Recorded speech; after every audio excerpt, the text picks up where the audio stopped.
which is from 5 to 8 p.m., is still enough. It also says the traffic situation now is still not the same during the pre-pandemic time because many employees are still working from home. Commuters and motorists are divided on the full implementation of the number coding scheme. Kapag wala tayong yung number coding, may iwasan natin yung yung siksikan sa mga public transportation. Balik na, pwede na rin. Mas maigi. At least, medyo siguro mababawasan yung traffic. Experts believe that the traffic congestion is not directly related to economic development, considering that the country has just started recovering from the impacts of the pandemic. Traffic, as studies have shown, would actually imply costs on your economy, opportunity costs amounting to millions, even billions of opportunity losses, because yun nga, there are delays in the movement of goods, services. The economist says it is more important to expand business activities outside Metro Manila and to provide efficient public transport. In so doing, we also become more environmentally friendly, sustainable. Kasi yun din, another cost that traffic brings, okay, and people quickly would equate it to higher economic activity, higher GDP. It goes together with more efficient public transport systems, more flexible work arrangements that ultimately redound to higher productivity. Stanley Gahete, CNN Philippines.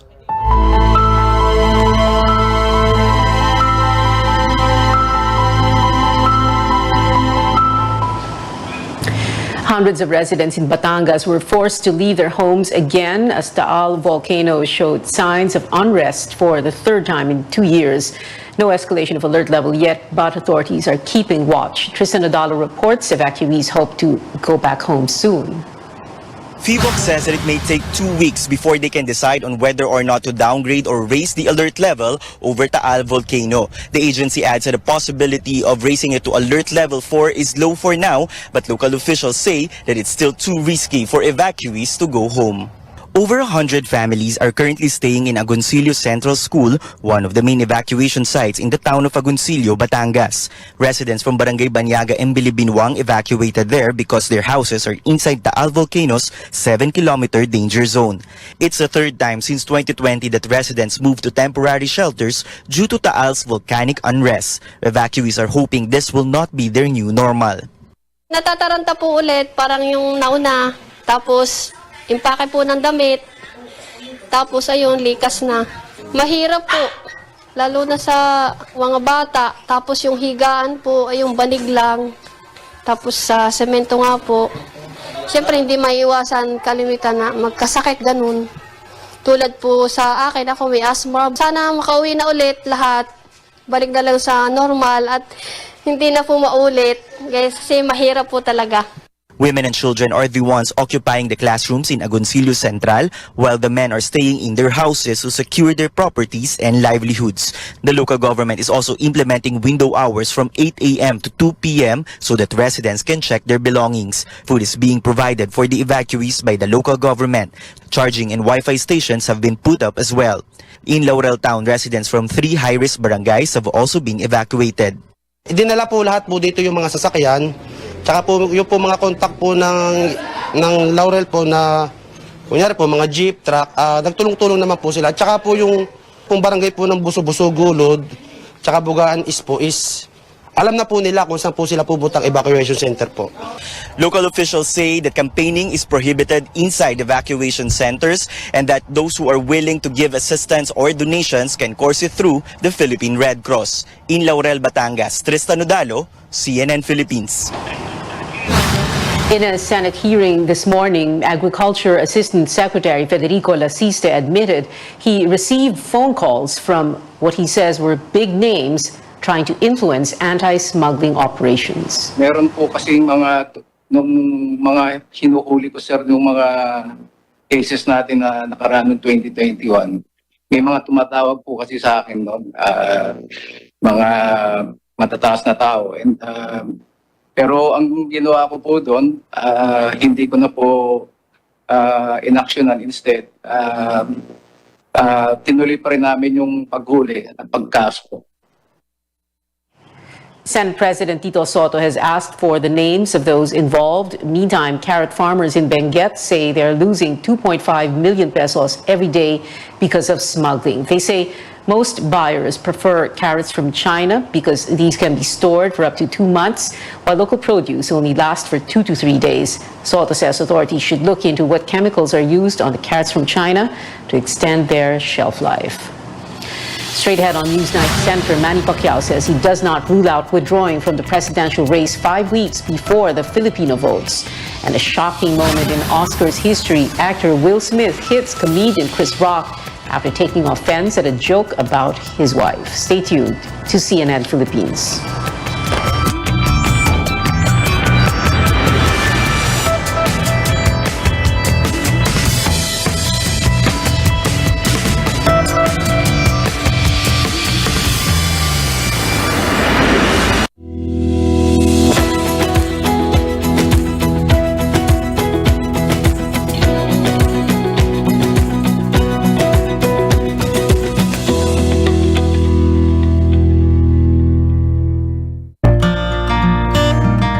Pandemic serving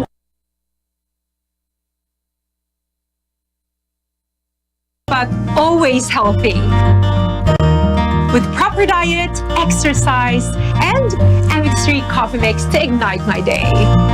Hi guys! Lagi akong focused, active, at extraordinary because the most important things in life deserve nothing less. MX3 coffee mix, my choice. Pwedeng i-repair at i-protect ang sensitive teeth. Mabisa ang Sensodyne Repair and Protect para takpan at i-repair yung maliliit na butas to protect teeth laban sa ngilo. Ito ang recommended toothpaste ko. Ang galing! Sa dami ng taong nakalipas, salamat dahil hindi niyo kami iniwan. Dahil sa inyong tulong, mas naging maayos ang akala namin nakalimutan na. Basta't nariyan kayo, alam naming hindi mapapabayaan ang aming paghihirap para sa sarili, sa pamilya, sa kapwa, at sa bansa. Kampante kami, basta't kasama kayo.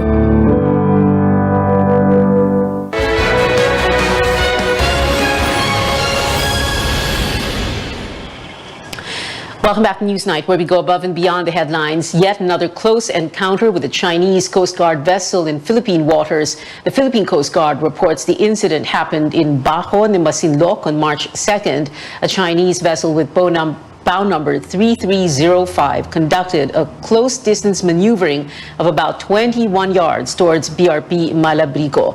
PCG condemned China's violation of the regulations for preventing collisions at sea.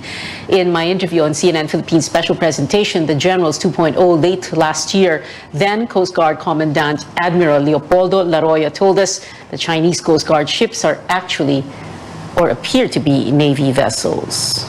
They are really Chinese Coast Guard vessels. They're painted white with the stripes on it, no? But you know, they're very big vessels and they were former Navy vessels painted white.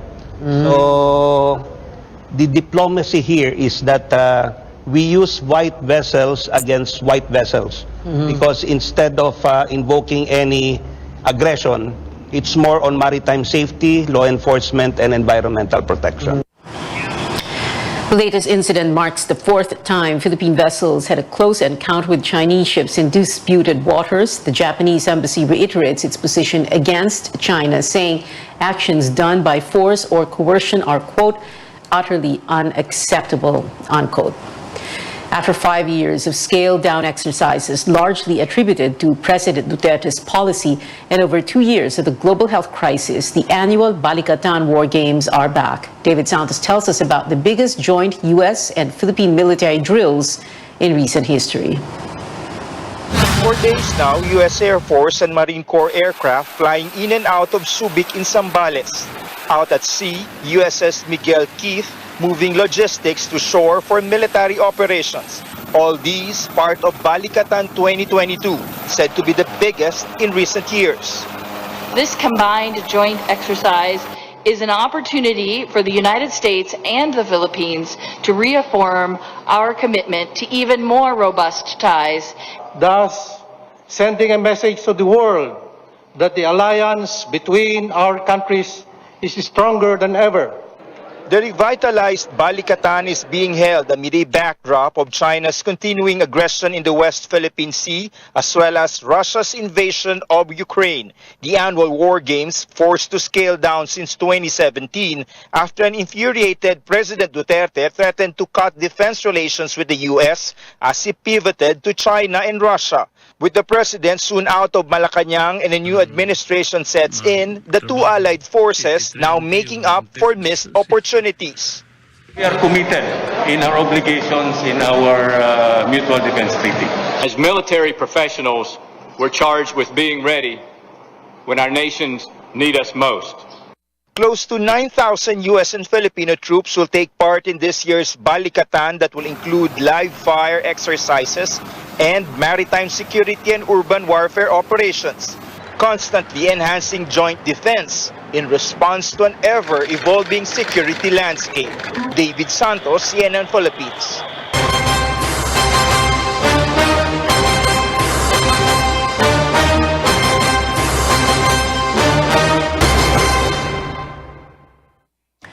Senator Manny Pacquiao had vowed to fight through the end of his biggest battle so far, running for the presidency. But amid a low survey ranking, lack of political endorsements, and shakeups in the campaigns of his rivals, he's now saying only God can make him back out. Cian Arcangel joins us live from Manila, where Pacquiao made that statement. Cian?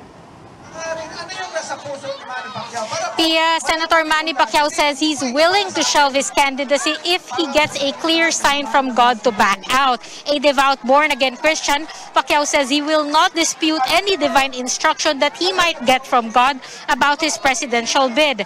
There have been persistent reports that Pacquiao will back out due to his low rating in pre-election surveys. Only a few politicians have also endorsed Pacquiao's presidential bid, unlike some of his rivals for the presidency. Pacquiao has repeatedly said that he's not running for president for personal glory, but to help the poor and fight corruption.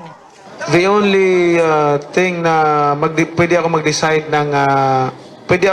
na hindi ako tumuloy pag may conviction ng Panginoon sa akin na huwag ka nang tumuloy. Sino ba naman ako para kontrahin ang Panginoon? Pag may conviction, may pinakita sa akin ng Panginoon, ayaw kong mag-withdraw ako kahit na 2 days before election or 1 day before election. Pag may instruction ng Panginoon sa akin, susundin ko. As to what sign Pacquiao will be looking from God, the retired 8th Division boxing champion shares that he dreamed about his defeat in a number of boxing fights even before he stepped into the ring. Pacquiao believes he will get a clear instruction from God through prayer on whether or not he should back out from the presidential race.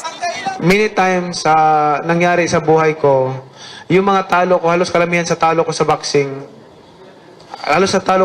ha, 1 week before napanaginipan ko yan. Nananaginip ako ng resulta. Yung sinabi ko na panaginip ko, yun ang exactly nangyari sa fight.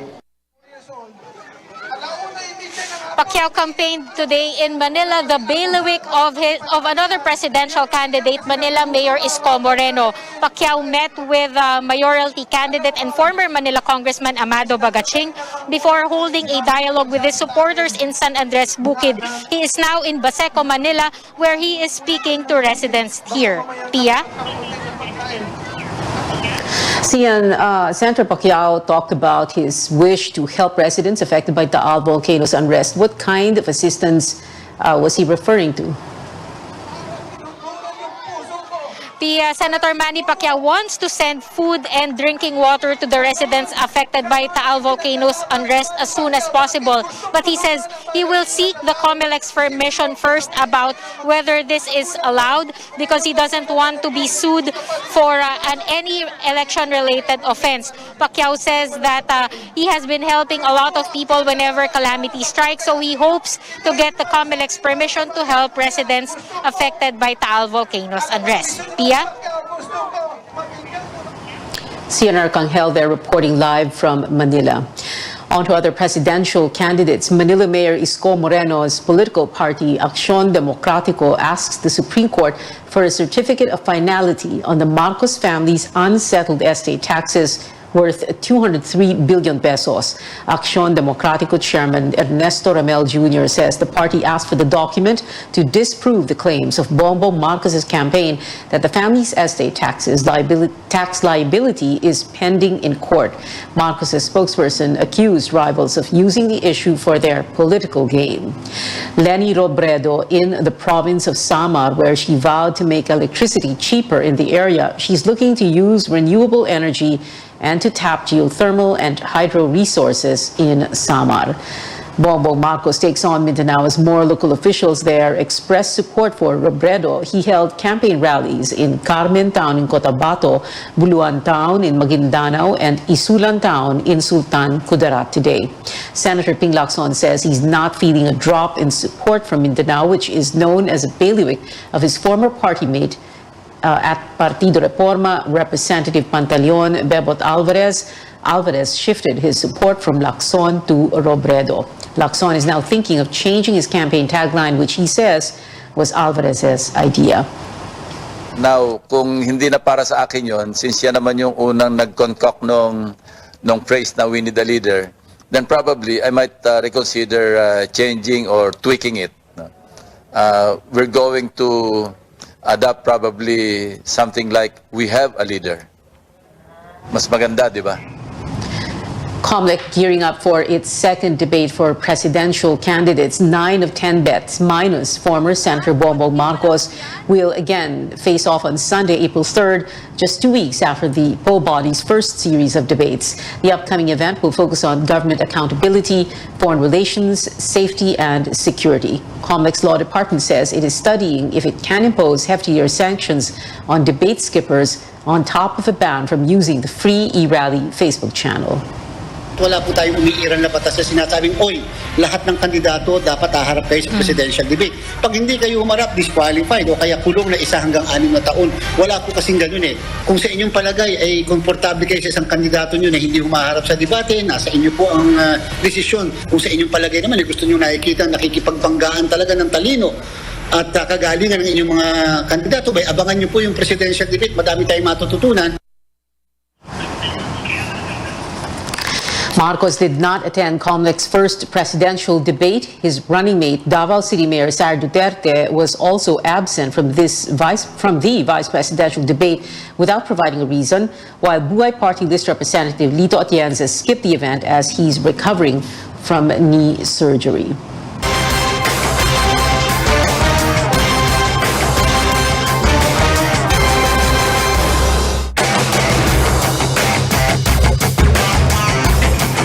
Coming up here on Newsnight, actor Will Smith apologizes to the Academy during his acceptance speech after an incident that shocked Hollywood. And King James marks another milestone in the NBA. Details next here on CNN Philippines.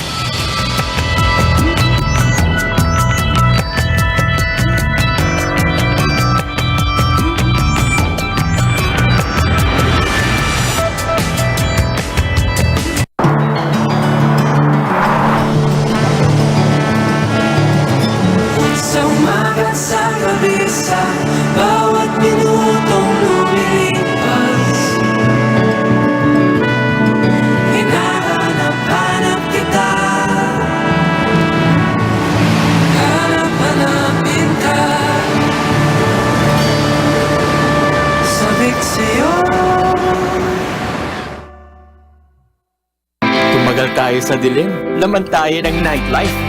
Now it's time to live the light life. Let's have Sunmig Light with the sun out. Hindi lang panggabi ang bonding natin. Any hour is now happy hour. As we drink up the light life, kumagaan ang feeling. Ang katapusan ng bawat kwento, may inuumpisa ang bago. Get into the light life. Sunmig Light.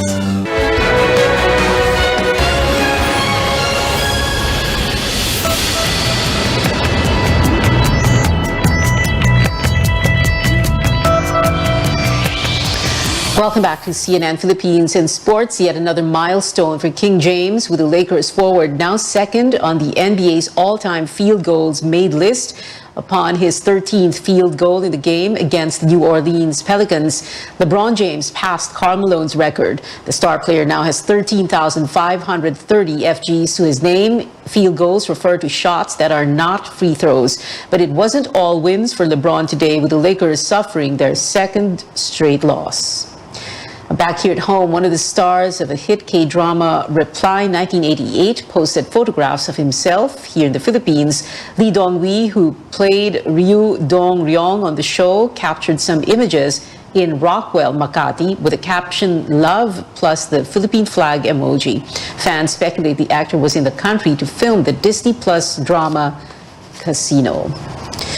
And Hollywood updates now. It would have been yet another uneventful Oscars, with the winners in the Best Picture, Actress, Actor, and Director, as the big news for the day had Will Smith not hit Oscars host, comedian Chris Rock. Let's watch this. Jada, I love you. G.I. Jane 2, can't wait to see it. All right?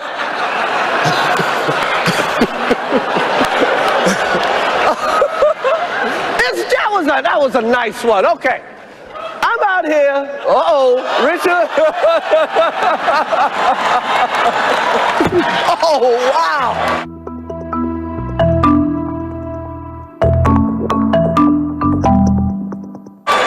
Wow. Will Smith just smacked the shit out of me. Will Smith にやられました。 Wow, dude. Yes. It was a G.I. Jane joke. G.I. Jane のジョークだったんで。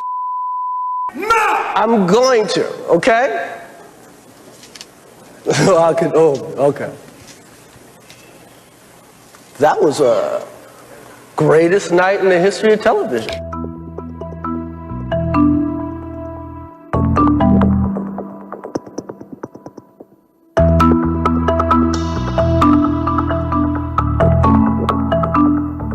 Richard Williams was a fierce defender of his family. Denzel said to me a few minutes ago, he said, at your highest moment, be careful, that's when the devil comes for you.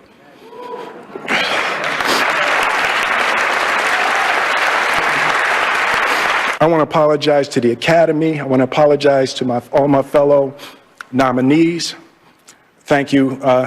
Hope the Academy invites me back. Thank you.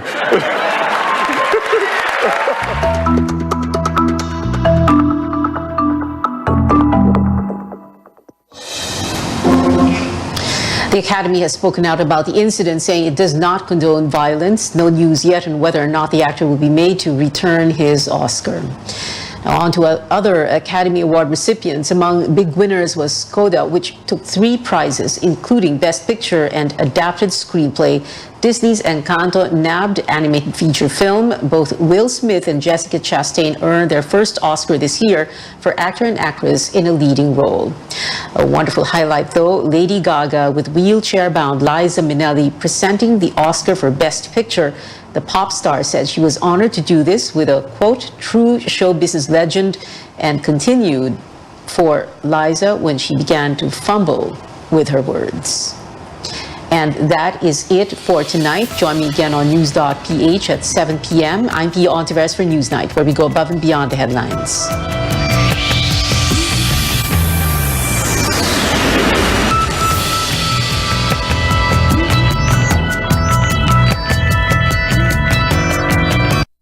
This program is brought to you by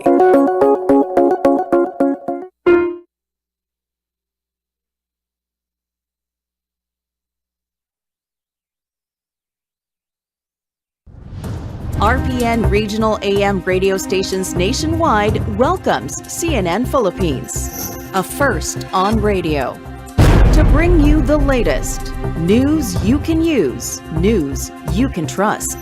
Listen to Newsnight, weekdays, 6 p.m. We now go above and beyond the headlines, followed by Med Talk, Health Talk. We'll talk about how to keep ourselves healthy during the pandemic. politics as usual. Our guests for tonight, two political science professors. Up close and more. Catch CNN Philippines in all RPN AM radio stations. Weekdays, 6 to 7 p.m. CNN Philippines Hour. BYKB Radio.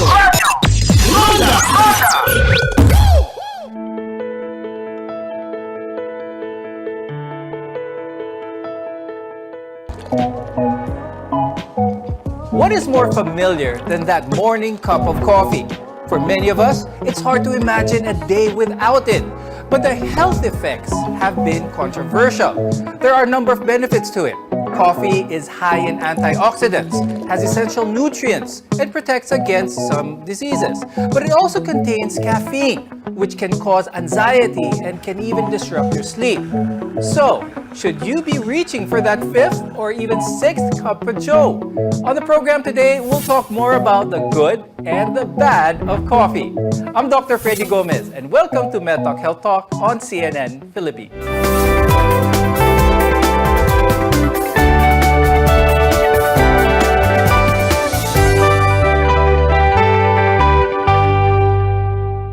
For many Filipinos, we drink coffee almost every day.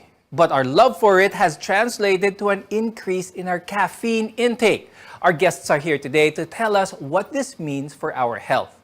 Joining us on the program today is Dr. Raul Lapitan. He's a cardiologist from the Makati Medical Center and the past governor of the American College of Cardiology Philippine Chapter. Also with us is Dr. Jan Di Pasupil, who's a lifestyle medicine specialist from the Medical City and the Vice President of the Philippine Digital Medicine Society. There has been a lot of discussion about the health benefits of coffee. Some recent studies have actually shown that it's more healthful than harmful. But the key here is drinking it in moderation. I'll start the conversation with Dr. Jan. Dr. Jan, what is considered the right amount of coffee? The caffeine should not be more than 400 milligrams per day. So that's about 1 cup of or 250 ml of brewed coffee containing 95 milligrams of caffeine. So that's about a maximum of 4.5 cup of coffee per day. And the legal dose, or the something that would be very serious of caffeine is 10 grams. And if you're going to take a look at or choose other drinks, the decaf would be 2 to 5 milligrams. The instant coffee of 63 milligrams. The frap drink that some millennials will be ordering would be 65 milligrams. The espresso, the cappuccino, about 75 milligrams. The iced coffee of 120 milligrams. And for some people who really need some boost of energy, the cold brew is 155 milligrams. In order to get the good benefits of coffee, dapat ba this should be taken as it is? Black coffee, kumbaga, no other sugars, no milks. What do you think, Dr. Jan? You could add some creamer, you could add some natural sugars. Well, you still have that caffeine, but there would be a little bit confounding factors. Like if you add some sweetener, it could have like an effect in your sugar. Mm-hmm. So the insulin would be stimulated, causing some sugar crash. Or if there would be a creamer, you put a lot of milk that contains tryptophan, so it would cause somehow sleepiness. So the goal is to have like a moderate dose of 30 to 300 milligrams of your caffeine for you to have this boost of energy. Overall, moderate consumption of coffee can be incorporated in a healthy diet. And that's where we want to go now, yung mga health benefits ito. Dr. Lapitan, let's talk about some of the healthy benefits of coffee. To start with, coffee contains caffeine, as been described earlier, and it is actually a central nervous system stimulant that we all know that its ability to fight fatigue and thus increase energy level. Now, there are some research rather shows that drinking coffee may have health benefit, particularly in the heart. No? In fact, one review found out that drinking 3 to 5 cups of coffee per day was tied to about 15% reduction in the risk of heart disease. Mm-hmm. Another review of 21 studies, actually a meta-analysis, that showed that drinking 3 to 4 cups of coffee daily was associated with 21% lower risk of stroke. And what's more to that, another study is that more than 21,000 people are found to have an increased coffee intake as associated with significant decrease of heart failure. Keep in mind that caffeine could always affect your blood pressure levels. People with unmanaged blood pressure may need to limit or keep their level to the moderate. Some research suggests that consuming coffee regularly could be associated with a decreased risk of developing type 2 diabetes over a long period of time. And in fact, a meta-analysis, 30 studies found that each cup of coffee people consume per day was linked to 6% lower risk of developing type 2 diabetes. Paano naman, Doc, meron ng problema doon sa heart nila? Is it still possible for diagnosed heart patients, to still enjoy moderate amounts of caffeine? Yes, because I still believe anything that is too much is bad for the health.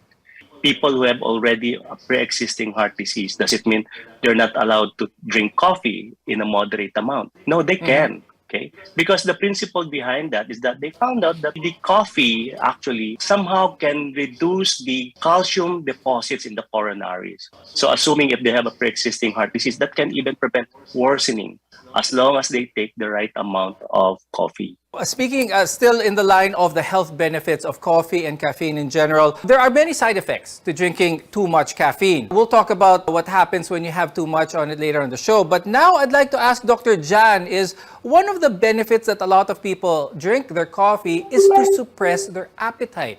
Is this something that should be seen as a benefit of caffeine? Well, caffeine can actually stimulate the nervous system, and it also has a good effect in our metabolism. So for the nervous system, it would be increasing the blood levels of the hormone epinephrine, and the epinephrine would help us in having this drive, boost of energy. On the other hand, it would have direct signals to the fat cells to break it down for it to be used as energy. Another effect of caffeine in our for the metabolism, it could directly increase our metabolism, or what we call the resting metabolic rate. This is based on studies about 3 to 11%. So you have that kind of energy, you have that drive to burn more of the fat. And let's say you are going to drink coffee before you eat, before your breakfast. There's this kind of appetite suppressant. So you won't be feeling that you're going to eat a lot. So it would have an effect in sticking, let's say, for intermittent fasting, or let's say for this particular kind of low-calorie diet, or what kind of diet that you have tried, and eventually helping you in losing weight. Now, some studies show that coffee drinkers have a lower risk of developing diseases like heart disease as well as diabetes. But caffeine can be addicting, and drinking too much of it is not without its side effects. More on this when we return. You're watching Med Talk Health Talk, your partner in healthcare.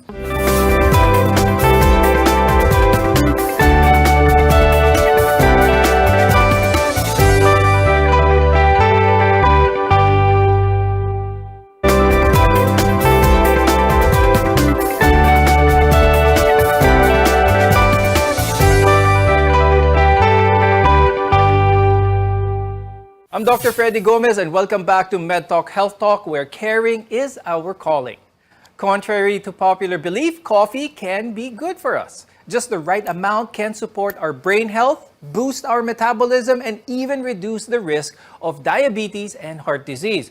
But people can become dependent on caffeine, and this can be dangerous for their health as well. Let's go through some of the side effects of too much caffeine. How does this manifest sa katawan ng tao?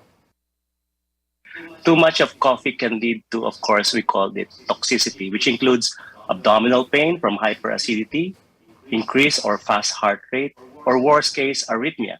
And it may further compromise the heart circulation. It may also induce anxiety or nervousness if you're taking too much of this. And I guess you mentioned this, sleep disruption, palpitation as a result of arrhythmia, and of course, restlessness.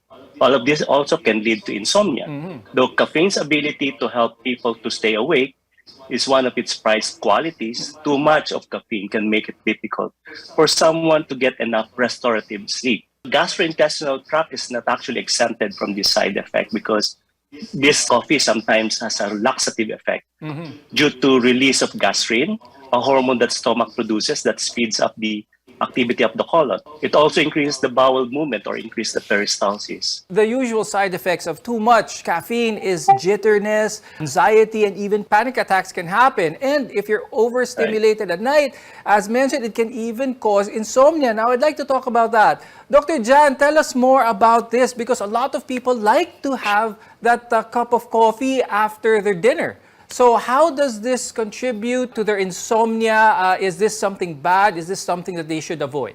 First, the effects of caffeine may last up to 4 to 6 hours upon consumption. So if they're taking coffee, let's say 8 p.m., they may not be able to sleep at their preferred bedtime. The effects of caffeine intake like 0, 3, or 6 hours before your bedtime, and found that even caffeine that are consumed 6 hours before bed could reduce the sleep time by 1 hour. So caffeine notably reduces our slow wave sleep, which is the stage of deep and restful sleep that leaves you refreshed and alert in the morning. So the tip is to cut the caffeinated drinks 4 to 6 hours before bedtime. But few people that drank, let's say, just 1 cup of coffee in the morning can make them jittery or won't make them sleep at night. And that's called the caffeine sensitivity. So the tip there is to reduce or eliminate the coffee. Effects of coffee be seen in people who are dependent. Mataas na yung tolerance nila for coffee. They need more coffee just to get that desired effect. Is it possible for the people to determine, can they feel that they are already dependent on coffee? You see, the tolerance regarding the caffeine typically vary from person to person. It's relatively depending on the threshold of certain individual. Caffeine tolerance occurs when the stimulatory effects of caffeine decrease over time due to regular consumption. And basically, this can be explained by the caffeine effect on the system wherein it predispose or rather induce adenosine receptors, the increase in adenosine receptors. So that makes one person, say after consuming 2 cups of coffee at night, then later on, weeks later, they found out they need more cups of coffee to stay awake, especially if they study. No? And that's what we call caffeine tolerance, or intolerance for that matter. Dr. Jan, is it possible for a coffee drinker who is already dependent on caffeine, is it possible for them to not feel the good effects of coffee, what they want to feel from coffee, but rather it just goes directly to the bad side effects? They could be hitting already the tolerance, and that could be they wanted to get to drink more of the coffee. They may want to look for other ways to feel there's this boost of energy, alertness, and so that would be somehow dangerous if they have developed that, and we don't want that to lead to a lethal dose of that 10 grams or that feeling of the jitteriness and the palpitation. What I usually give or advise patients is to avoid the palpitations and the feeling that you wanted to do everything in the same time. That feels like that is too high of your coffee or your caffeinated caffeine level. If you've developed a dependence on your daily dose, many coffee lovers will tell you that it's not that easy to not take a coffee break. Caffeine withdrawals can resemble coming off addictive drugs. Dr. Jan, what are some telltale signs of caffeine withdrawal? Caffeine withdrawal occurs when someone has been consuming regular coffee and they suddenly stop. So the most common sign of withdrawal would be headache, because caffeine consumption causes the blood vessels to narrow. So that reduce the intake allows the blood vessels to just open up and increases the blood flow to the brain. So this sudden change in the blood flow can cause the painful withdrawal headaches that could vary in length and severity.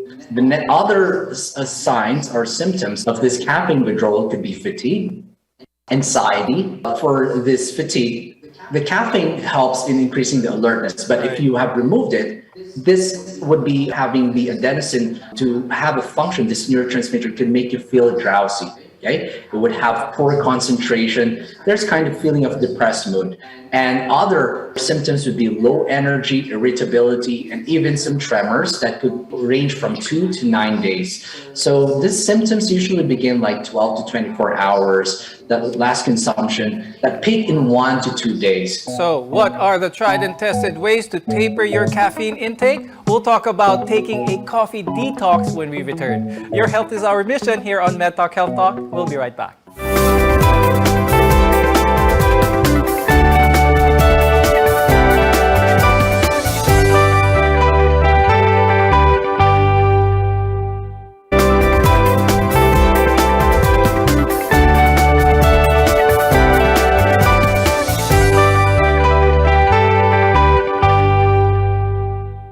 Dr. Freddy Gomez, and this is MedTalk Health Talk, your partner in healthcare. If you find yourself consuming more than 4 or 5 cups of coffee a day, it might be time to taper down your caffeine intake. Very high dosages can interfere with your day-to-day living and even cause serious health issues later on. But caffeine withdrawal is a real thing. Dr. Lapitan, tell us what are some of the safe and effective ways in lowering coffee intake? Then you cut back gradually, say you reduce the size and the number of orders or number of cups, for instance.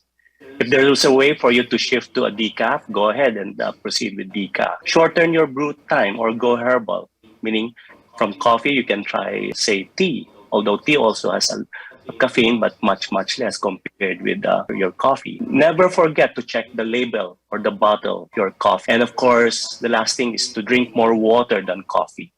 Consuming, say, 2 liters a day would really make a lot of difference. Now, most of us are accustomed to starting our day with a morning cup of coffee. But Dr. Jan, what are some alternatives to trying to find that stimulant to pick us up every morning? That's what we're trying to substitute here. Well, there are non-caffeinated drinks that you could choose. You could try some roasted soybean, like the soy coffee. It can somehow give you a little bit of taste of that coffee, rice coffee, the mushroom coffee, or if you want to shift from coffee to tea, they call it the tisane. So this is a term for tea that doesn't come from tea leaves. So examples would be chamomile, that would be good for sleeping initiation, turmeric, lemongrass, rose, hibiscus, the lavender, the fruit teas, apples, and so on. Now, Dr. Jan, how about when it comes to decaf coffee? Earlier you mentioned how even decaf coffee has a small amount of caffeine. What if the person really just likes the taste of coffee but doesn't want the caffeine? Is it possible to enjoy the taste of coffee but have 0 caffeine? They could still consider drinking decaf coffee, but some people would say when they are going to drink decaf, there's 0 caffeine, but there's still 2 or up to 5 milligrams. So you may want to check some of their labels if there would be some indications that there would be caffeine. And another tip is to put more water or maybe some other fluids like your milk to help you in having a good sleep, maybe before 4 p.m. or 6 p.m. if your target bedtime would be 10 p.m. Now, there are also some people who shouldn't be drinking coffee altogether. Dr. Lapitan, who are these people who should avoid coffee or caffeine rather altogether? Meaning you're having some palpitation.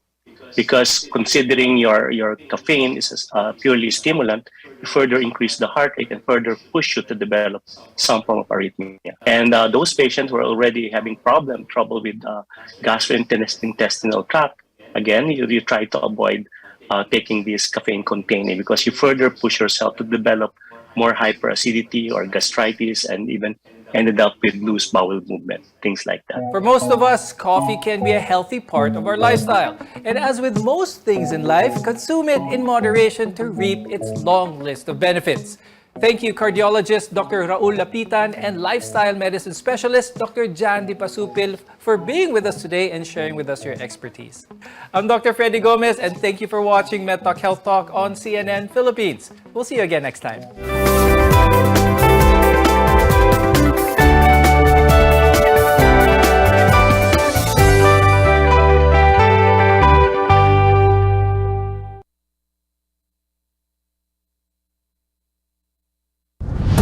RPN Regional AM radio stations nationwide welcomes CNN Philippines. A